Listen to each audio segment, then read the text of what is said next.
যাদের সাথে কোরবানি দিলে আপনার কোরবানি কবুল হবে না। আমার বন্ধুগণ, আমরা অনেকে ভাগে কোরবানি দিয়ে থাকি। বিশেষ করে যাদের অর্থ কম, তারা কিন্তু প্রতি বছর একজন, দুইজন কিংবা 5 থেকে 7 জন ভাগে খুঁজে যে আমি ভাগে কোরবানি দেব, ভাগ ছাড়া আমার কোরবানি দেওয়ার সামর্থ্য নেই।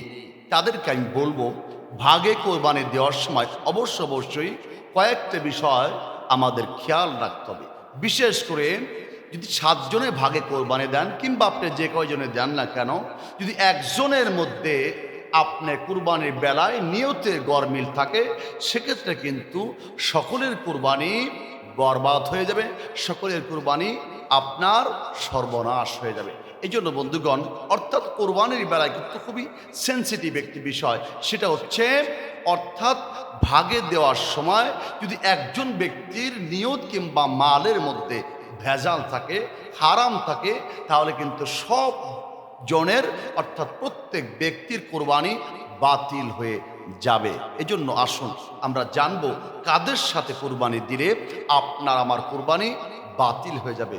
সেটা হচ্ছে 1 নম্বর, আমাদের অর্থাৎ বেনামাজির সাথে আপনি যদি কোরবানি দেন, আপনার কোরবানি কিন্তু কবুল হওয়ার সম্ভাবনা নেই। কেননা যিনি বেনামাজি তার কিন্তু ইমানের মধ্যেই তারতম্য আছে, ইমানের মধ্যেই কিন্তু ভেজাল আছে। তার কারণ নবীজি বলছে বাইনাল আব্দু ওয়া বাইনাল কুফর তারকুস সালাহ, অর্থাৎ বান্দা এবং কুফরের মধ্যে পার্থক্য কিন্তু একমাত্র সালাত। যিনি অর্থাৎ হেসে খেলে নামাজকে পরিত্যাগ করল, সে কিন্তু অর্থাৎ কুফরের কাছাকাছি পর্যায়ে চলে গেল। ইভেন অধিকাংশ উলামে কেরামের মতে, অধিকাংশ ইসলামিক স্কলারদের মতে, যারা ইচ্ছাকৃতভাবে সালাদকে বর্জন করলো, সালাদকে ছেড়ে দিল, তারা কিন্তু ইমান হারা হয়ে গেল। এই জন্য খবরদার, ভুলেও কিন্তু একজন বেনামাজের সাথে আপনি কোরবানি পার্টিসিপেট করবেন না, কোরবানির ভাগে আপনি হবেন না।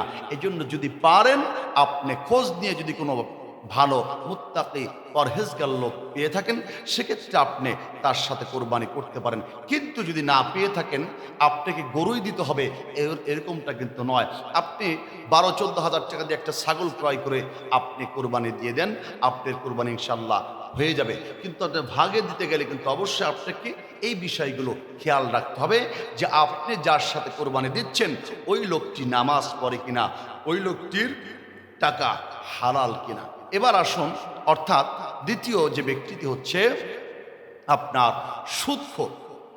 সুদখোরের সাথে কিন্তু কোরবানি ভুলেও আপনি দিতে পারবেন না আপনার কোরবানি, এবং আপনার সাথে যারা দেবে সকলের কোরবানি কিন্তু বাতিল বলে গণ্য হবে। এই জন্য বন্ধুগণ, আসুন, সুদখোরের কোরবানি কিন্তু আল্লাহ পাক গ্রহণ করবে না, আল্লাহ পাক কবুল করবে না।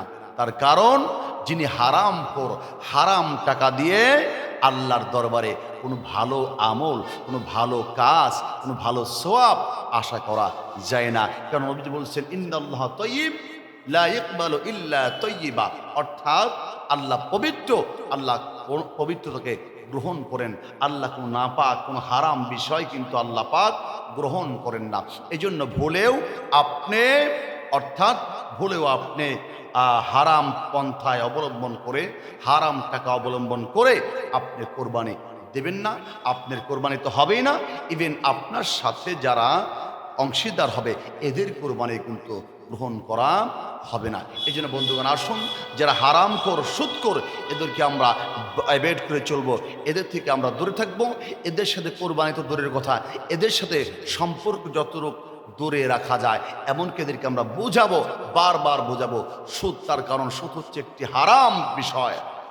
আল্লাহ পাক নিজে বলেছেন আহাল্লাল্লাহুল বাইয়া ওয়া হাররামা রিবা, আল্লাহ পাক ব্যবসাকে হালাল করেছেন, সুদকে হারাম করেছেন। এরপর আসেন তৃতীয় ব্যক্তি, যিনি হচ্ছে ঘুষখোর, অর্থাৎ জালিম, যিনি অপর উপরে জুলুম করে টাকা হাতিয়ে নেয়। ঘুষখোর, যারা ঘুষ খায়, এরা কিন্তু হারামখোর। নবীজি বলছে আর রাশি ওয়াল মুরতাশি কিলাহুমা ফিন্নার, ঘুষখোর এবং ঘুষ গ্রহীতা দুজনেই আপনার জাহান্নামে যাবে। অর্থাৎ যিনি ঘুষ দেন এবং ঘুষ নেন এবং যারা সাক্ষী থাকে এদের সম্পর্কে কঠিন আযাবের কথা বলা হয়েছে। এই জন্য বন্ধুগণ, খবরদার আমরা কখনো এই হারামখোরদের সাথে আমরা কোরবানিতে ভাগীদার হব না। যদি আপনি জেনে থাকেন স্পষ্ট এই লোকটি হারামখোর, এই লোকটি ঘুষ খায়, আপনি তার সাথে কেন যাবেন?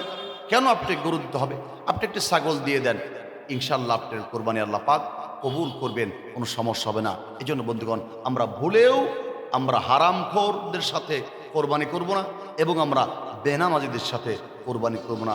আল্লাহ পাক আমাদের সকলকেই দিনের সহিবুল দান করুন এবং আমাদের কোরবানিকে আল্লাহ কবুল করুন। উচ্চ কণ্ঠে পড়ি আমিন।